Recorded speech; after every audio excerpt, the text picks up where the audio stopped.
बिस्मिल्लाहिर्रहमानिर्रहीम। अस्सलाम वालेकुम viewers, welcome back to the Python boot camp. आज हम देखेंगे कि स्ट्रिंग इंडेक्सिंग क्या होती है और ये कैसे की जाती है।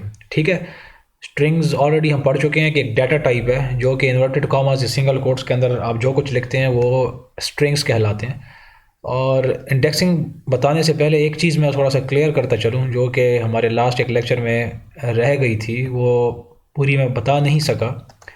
वो ये था कि आप यूजिंग डबल कोट्स इस तरह आप अपना एक कुछ भी लिखो इसके अंदर तो ये भी स्ट्रिंग ही कहलाएगा। लेकिन यहाँ पर एक चीज़ याद रखिएगा कि अगर आपका एक सेंटेंस है और इस तरह से आपने लिखा हुआ है, इसको अगर आप सिंगल कोट्स के अंदर लिखते हैं ऐसे करके, और यहाँ पर आपने इसको सिंगल कोट्स में लिखा, ठीक है, तो यहाँ पर अगर आप देखेंगे तो पाइथन एक एरर देगा आपको। एक एरर आ रहा है, वो ये कह रहा है कि लाइन 2 में, यानी कि ये पहली लाइन है और ये दूसरी लाइन है, इस दूसरी लाइन में क्या है, एक एरर है, एक मसला है। और वो मसला क्या है, इनवैलिड सिंटैक्स, यानी कि लिखना आपने गलत सिंटैक्स लिखा है, गलत तरीके से लिखा हुआ है ये स्टेटमेंट। और बता भी रहा है कि मसला कहाँ पर है, ये देखें इशारा यहाँ पर दे रहा है, ये यहाँ पर है। यानी कि यहाँ पर पाइथन को ये पता नहीं चल रहा कि, ये तो पता चल गया कि ये जो सिंगल कोड है इसके बाद से जो कुछ है वो स्ट्रिंग है, लेकिन एक एंडिंग जो सिंगल कोड ये है और एक ये है। अब उसको ये पता नहीं चल रहा है कि ये स्ट्रिंग एंड यहाँ पर हो रहा है कि यहाँ पर हो रहा है, तो यहाँ पर फिर कन्फ्यूजन हो जाती है। लेकिन यहाँ पर डोंट में यहाँ पर सिंगल कोड लगाना ज़रूरी भी है, तो उसके लिए होता ही है कि फिर आप इसको सिंगल कोट्स में नहीं लिखते, डबल कोट्स में लिख लेते हैं। तो उससे ये है कि क्लियर हो जाता है मामला कि ठीक है, अगर स्टार्ट डबल कोट से हो रहा है तो फिर जहाँ पर डबल कोट्स आएंगे वहीं पर एंड होगा इसका। ठीक है, तो ये अब यहाँ पर कंफ्यूज नहीं होगा और ये रन हो जाएगा।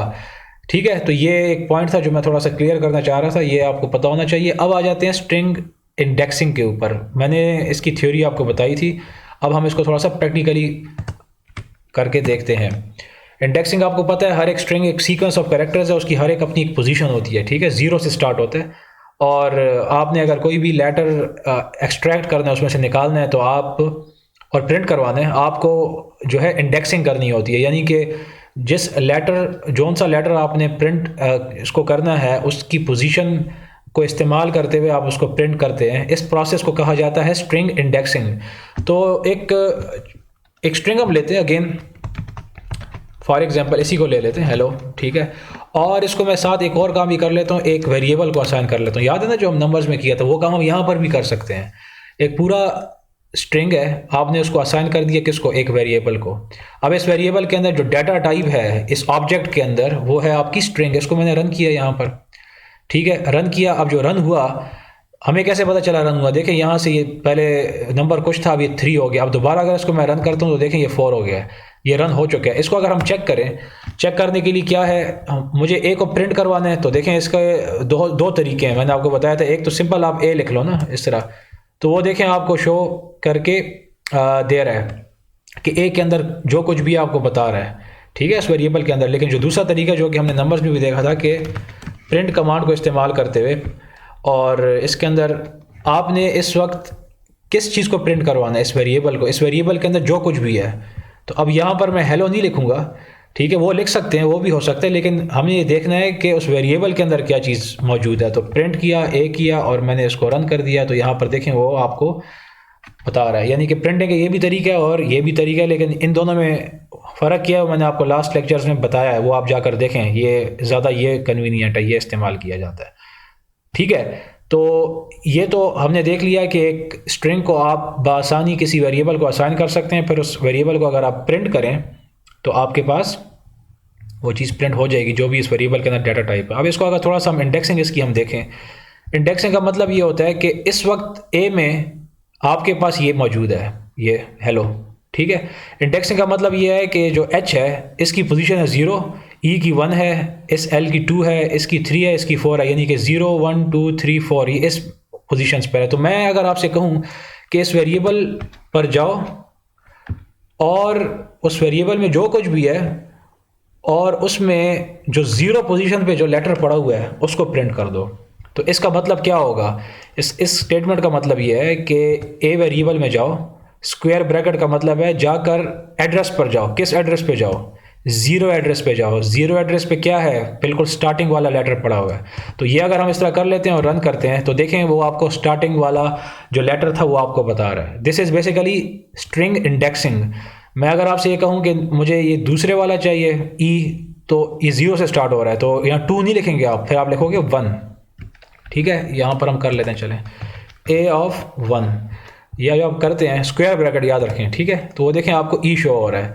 इसी तरह से अगर आप, मैं यहाँ पर कुछ और सेल्स ऐड कर लूँ और मुझे ये लास्ट वन चाहिए, तो 0 1 2 3 4, तो ए ऑफ 4 4, चलें 5 करके देखते हैं क्या है, साथ में कुछ एरर भी देख लेते हैं ना, अगर 5 कर लिए तो क्या होता है।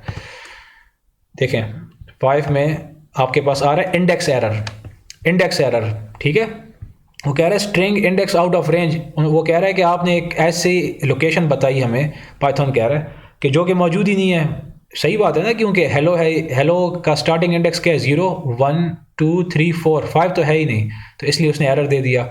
यहाँ पर जाएं, आप इसको 4 कर दें एंड आप इसको रन करेंगे तो देखें वो आपको फोर्थ पोजीशन के ऊपर जो कुछ पड़ा है वो आपको दे रहा है। तो this is basically string indexing, के आप क्या करते हैं उनकी लोकेशंस को इस्तेमाल करके और स्क्वायर ब्रैकेट में लिखते हैं, साथ में उसके वेरिएबल लिख लेते हैं जिसमें कि आपका स्ट्रिंग मौजूद है और उसको आप प्रिंट करवा देते हैं। इसको अगर हम एक और तरीके से करके देखें, ज़रा चेक करते हैं। प्रिंट किया, किसको किया, वेरिएबल को किया, वेरिएबल के अंदर किसको किया, जो कि आपका थर्ड पोजीशन के ऊपर है। ज़रा देखते हैं इससे क्या आएगा आपका। तो अगेन ये भी आपका जो तरीका है ये भी ठीक है। पहले आप क्या कर रहे हैं, डायरेक्ट उसको एक्सेस कर रहे हो। अगर प्रिंट कमांड के साथ किया तो क्या किया आपने, ये सारा यही सारा उठाया आपने यहाँ लिख दिया और प्रिंट के अंदर गोल ब्रैकेट्स के अंदर वो चीज़ लिख दी। तो ये दो तरीके होते हैं प्रिंटिंग है, लेकिन ज़्यादा बेहतर ये होता है कि आप प्रिंट को यूज़ करें, लेकिन पता आपको दोनों होने चाहिए। ठीक है, आपके इल्म में दोनों चीज़ें होनी चाहिए। इतना ही था स्ट्रिंग इंडेक्सिंग में। आपके साथ फिर मुलाकात होती है नेक्स्ट सेशन में स्ट्रिंग स्लाइसिंग के साथ। Thank you very much.